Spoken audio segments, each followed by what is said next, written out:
Halo semuanya, balik lagi bareng Doni Wicak di sini. Kali ini saya akan melakukan kamera tes Vivo X60 Pro yang kameranya didukung oleh perusahaan optik ternama Zeiss. Dan ada gimbal juga yang tertanam di dalamnya. Langsung aja kita mulai.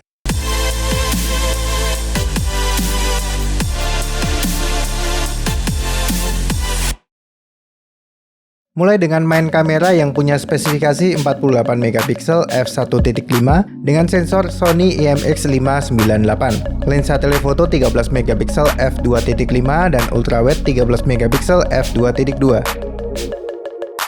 Secara default, main kamera ini mengambil foto 12 megapiksel. Hasil dari default kamera terlihat saturasi yang jelas dan menonjolkan warna. Detail cukup, kontras tinggi, dynamic range cukup luas, dan minim noise. Lalu hasil foto 48 megapiksel di HP ini tidak terdapat peningkatan detail yang cukup berarti. Saturasi warnanya tidak setinggi default kamera dan juga muncul lebih banyak noise. Untuk telefoto ini maksimal dapat melakukan optical zoom 2 kali. Hasil fotonya saturasi lebih terasa, dynamic range cukup bagus, ketajaman dan detail juga cukup. Lalu noise juga terbilang minim. Untuk hasil 5 kali zoom digitalnya juga cukup oke. Kontras dan detailnya masih cukup bagus, dan terdapat proses penajaman dan penghalusan untuk meminimalisir noise. Selanjutnya hasil foto ultrawide di HP ini ketajamannya bagus dan noise hampir tidak terlihat. Kontras cukup bagus, dynamic range luas, dan saturasi warna dipertahankan dengan menambah sedikit tone yang hangat. Pada mode HDR hasil cukup bagus untuk mengatasi backlight. Detail dan kontras diperjelas, lalu terang dan gelapnya diseimbangkan. Hasil terlihat jelas pada langit yang terlihat detailnya. Lalu dengan AI tidak terlalu terlihat jelas perbedaan yang berarti. Hampir sama dengan default kamera, hanya mungkin ditambah sedikit saturasi dan kontrasnya saja, namun tidak berubah banyak. Portrait mode dapat diambil dengan level zoom 1 kali dan 2 kali. Hasil keduanya bisa dibilang serupa dalam hal ketajaman. Deteksi subjeknya bagus dan bokeh terlihat cukup alami. Lalu dynamic range dan warna juga cukup bagus. Kerennya lagi, kita masih bisa edit tingkat bokehnya. Bahkan mau mengganti fokusnya di mana itu juga bisa. Mantap sih ini. Mode makro di HP ini bernama Super Makro dan hasilnya cukup memuaskan. Jika cahaya cukup terang, hasilnya cukup menjanjikan. Detail terlihat bagus dengan sedikit proses penajaman. Kontras juga bagus dan minim noise, hampir tidak terlihat. Lalu untuk pengambilan foto di kondisi minim cahaya, hasil foto dari default kamera terlihat sangat menarik. Dynamic range luas, saturasi ditonjolkan, detail sangat bagus dan noise ada tapi minimal. Hasil foto 48 megapiksel di kondisi minim cahaya tidak terlalu berbeda dengan default kamera. Tingkat kecerahannya tetap bagus, namun noise terasa sedikit lebih banyak. Hasil foto zoom 2 kali cukup menarik, kecerahannya cukup tinggi dan kontrasnya bagus. Terdapat proses penajaman sehingga detail lumayan dan juga penghalusan untuk menghilangkan noise. Lalu untuk zoom digital 5 kali juga terlihat cukup bagus. Namun noise lebih terlihat di sini walau ada proses penghalusan yang meminimalisir noise. Sedangkan kontras juga bagus dan tingkat kecerahannya cukup tinggi. Ultrawide di HP ini cukup bagus untuk foto minim cahaya. Meskipun dynamic range tidak sama dengan default kamera, ini masih lebih baik dibanding kebanyakan kamera ultrawide yang kurang tangguh saat kondisi minim cahaya. Foto HDR jika dibandingkan dengan default kamera, hasilnya tidak terlalu berbeda.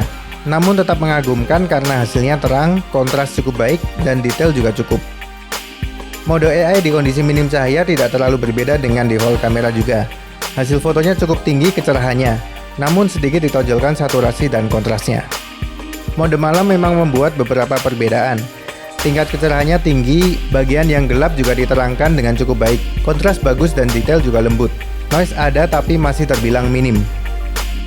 Foto minim cahaya dengan menggunakan LED flash sangat membantu menerangkan subjek di depan kamera. Di bagian background yang tidak terkena cahaya flash jadi gelap. Namun LED flash HP ini cukup terang dan tone warna juga bagus. Detail dan kontras lebih terasa dan minim noise. Beralih ke selfie kamera yang memiliki spesifikasi 32 megapiksel dengan aperture f2.5. Hasil foto default selfie kamera, detail sangat bagus untuk ukuran selfie kamera. Kontras tinggi dan dynamic range juga sangat luas. Saturasinya tinggi dan menonjolkan warna. HDR mode di selfie kamera sangat membantu untuk mengatasi backlight. Detail juga lebih bagus dan tone warnanya juga lebih alami. Saya cukup suka dengan hasil HDR mode di selfie kamera ini. Saya sempat kesulitan dalam mengambil foto potret di selfie kamera ini. Saat di viewfinder terlihat background yang blur, tapi saat diambil foto hasilnya tidak ada background blur sama sekali. Lalu saya coba mengaktifkan SDR-nya di mode portrait. Saat saya ambil gambarnya, background blur bisa terlihat di sini. Jadi kita harus mengaktifkan SDR-nya supaya menjadi foto bokeh. Mungkin masalah ini harus diperbaiki di update firmware ke depannya. Dan hasilnya bisa kalian lihat di beberapa foto ini.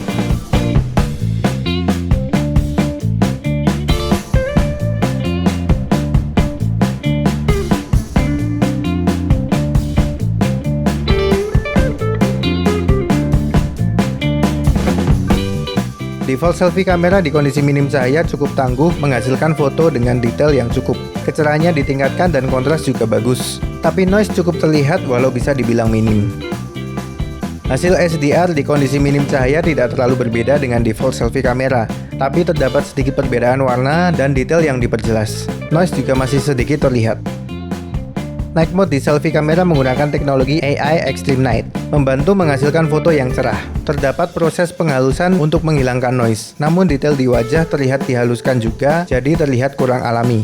Walau begitu, night mode ini tetap bagus dan tangguh di kondisi minim cahaya.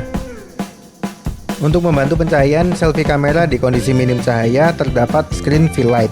Cahaya screen fill light ini lembut dan cukup rata untuk menampilkan detail subjek di depan kamera.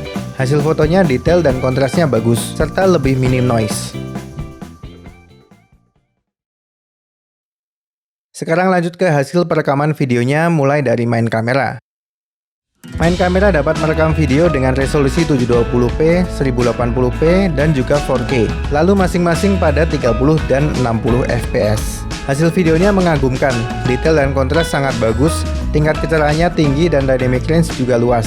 Tone warna juga bagus dan sedikit menonjolkan saturasi warnanya. Lalu untuk stabilizernya, kamera Vivo X60 Pro sudah terpasang gimbal, sehingga hasil videonya sangat lembut, hampir tidak ada getaran. Terdapat dua mode penstabilan, yaitu Standard Stabilization dan Ultra Stable.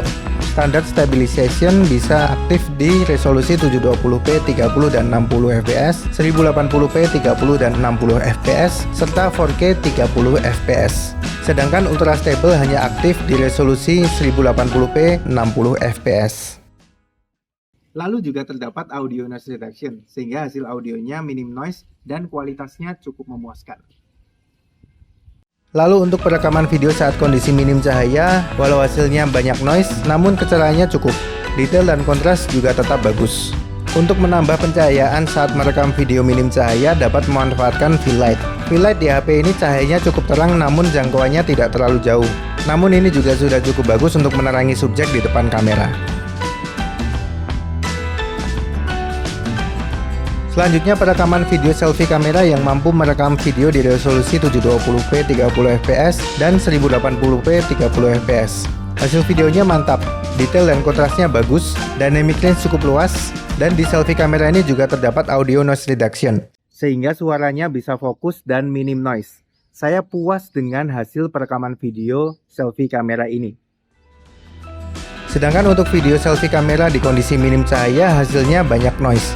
Namun untuk detail dan kontras masih terjaga dengan baik. Lalu kecerahannya juga masih cukup bagus. Setelah melakukan kamera tes Vivo X60 Pro ini, saya cukup puas dengan hasilnya. Hasil foto dan videonya hampir tidak ada yang mengecewakan. Untuk foto minim cahaya juga cukup tangguh dengan hasil yang memuaskan. Apalagi dengan gimbal yang terpasang untuk membantu perekaman video, terasa seperti profesional. Itu tadi kamera tes Vivo X60 Pro ini. Terima kasih sudah menonton video ini sampai akhir. Saya Doni Wicak undur diri dan sampai jumpa.